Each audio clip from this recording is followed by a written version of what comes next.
Hi guys! Okay, I just recorded this whole video up to 10 minutes because I thought, oh, YouTube changed it so I could have a 15-minute video, but my camera only lets me do 10 minutes. So I'm going to work on the time that I'm used to working on, and I will run through these relatively quickly. I'm going to show you the top 10 scrapbook items that I have that I work with every time I scrapbook. And don't mind the mess, yada yada yada. I'm obviously in the middle of projects. So the first thing I'm going to show you are the two adhesives that I use. The only two adhesives I use, no joke. And I swear by them. I mean, I've made hundreds of thousands of probably projects, and these are the two that I use now. The first one is this aqua liquid glue, and the top comes off. I have lost several of these caps throughout the times that I've had these tubes, and the glue never dries out, and it never gets like weird at the top like some glues do. So sweet. That in itself has always made me really happy. And I use this for embellishments, ribbons. It dries pretty fast, and it always dries clear. Several times after I had bought this, somebody had made a comment that, oh, there's something on the bottom of it. Yes, you can use the bottom to make a wider, but I've never used the bottom of it. Gone through several tubes and never used it. So this is the adhesive I use, and then the other thing I use is my ATG gun. This is just a basic simple ATG gun I bought from sherrycrafts.com, and she was running a special, so I picked it up. I love it. It does get stuck and start to tear and get like a little too tight if this gets too full, like this side. And then once the roll starts getting down to the end, which is kind of a pain in the butt, but I do love it. And oh yeah, and I couldn't use it without this awesome stand that my friend Scrapbook Mama 246, her husband made these for us, and I painted mine, and then of course did like a little Becca attitude on it, so it's got like the little Scooter Girl. So basically, before it was a pain in the butt, I had to set it down and then pick it up every time. I know, talk about lazy, but it's like so nice. I can just done. Awesome. So I love that. Those are my two favorite adhesives. The next thing I'm going to show you is my favorite cutting tools. I've got the Tim Holtz scissors. Love them. I'm not going to go into too big of a detail. I know everybody has different brands they love, but I do. I like these. They're really sharp. They're really clean. They make a clean cut. And adhesives are right. Things like that never stick to it. So it's really cool. The next thing I use as a cutting tool is my Cutterpede 12-inch cutter. And I bought it because I could get these little blades. There's scallops and I don't know what you'd call that. Like zigzag cut or whatever, and then just the flat line, and they basically just, here I'll show you how easy this is to just change it. Done. And I just snap that up so that it knows when to stop. But so awesome, so fast, and relatively really good price. You can just replace these for between $2 to $5 when you need a new sharper one, and I've used this for probably 2 years. The next thing I'm going to show you are the two Crocodile tools that I use that I love. I use this on almost every scrapbook page, if not at least every time I scrapbook. It's the We Are Memory Keepers Crocodile Corner Chomper, and it does a 1/4 inch and a 1/2 inch. And you just either choose this side or this side, and just put your paper in there and just so fast, so easy. And I swear this is like what I would call the Pampered Chef utensil of scrapbooking. If you don't have one of these, you need one. And if you don't have a collection of them, this is the one that you need. It's just the corner chomper.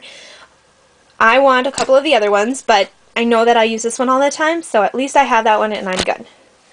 The next item I'm going to show you is, again, Crocodile, and it is my Crocodile, gosh, I don't even know what they call these. What is this called? I think just a Crocodile. And basically I love this one instead of the handheld one because you can reposition your paper all the way through your entire paper, and it does hole punches, which I have used on 1,000 different projects, work projects, school projects, whatever. And you have two different options for sizes of punches. And then, of course, this will position any brad or eyelet I've ever had by just changing these stations down here. And I swear, it is so easy. I'll move it over. Okay, so now it's going to do this. I just moved this over. And just look how easy this is. One-handed, you guys. Like, I can make mini albums with this, too, because it's so strong.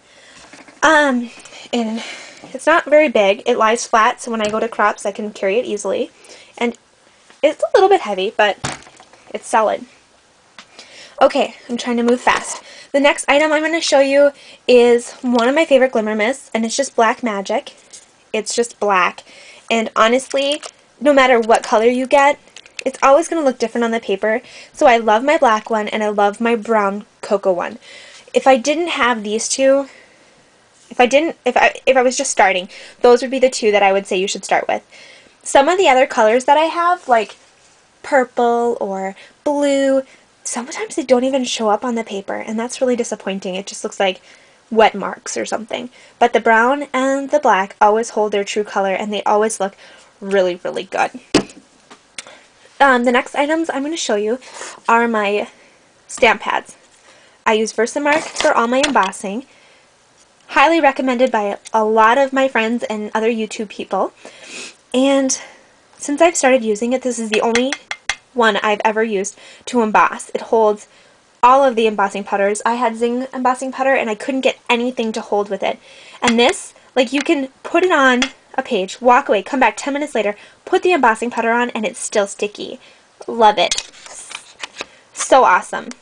The other one I use is the a la mode black, and I use this to distress the edges of paper. That's what I use this one for. So if I went to a crop, I would not leave home without this one and this one. And I have like a dozen of different stamp pads, and I've thrown away several of them too that I'm like, oh, this is not working. But these are the two that I would get. And I bought this at Michael's, and I bought this one at Joann's. The last thing, I can't believe I'm almost done. I've been talking so fast I can hardly breathe. And this counts as one, you guys, but I couldn't decide. I wouldn't crop without these two. Before I had my Cricut, I had Sizzix, and I have hundreds of different Sizzix dies. And these are the two that I use all the time, even though I have a Cricut now. And it is the Stars #2 original die, which I can run right through my Cuttlebug. So easy. I love it. It's awesome. I would not get my Cricut out just to do like a couple different size stars, you know? So that is awesome for that.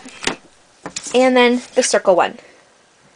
And I've been using these ones for years. I love them. And I think that's only 9 things because I did want to save room for my Cricut. And this is kind of like my new baby. And I got this in January, February, March, April, May, end of May, I think. And I love it. I keep it out on my second desk all the time. And I don't know what to say about it. I have collected Sizzix for so many years, and I always loved a good find with Sizzix. But the Cricut rocks. It rocks, rocks, rocks. I can like type in what I want. I'm good now. I'm like professional Cricut person. I can type in what I want it to do. So it's like running through, and it's going to do this elaborate cutout for me. And I'll go back to my desk and like start gluing stuff down. And then when I need it, I'll come back and it's done. Like, that is nothing compared to the original Sizzix I had for so long. Like, even right before I bought this, I was so sick of my original Sizzix, the big heavy red one, that I was like, I need a Cuttlebug. So I bought my Cuttlebug, and then I was like, you know, there are probably a lot of tools out there that are so much easier to use than what I'm doing. And that's when I upgraded to the Cricut. So, those are my top 10 favorites. Thanks for watching, you guys. Have a great night.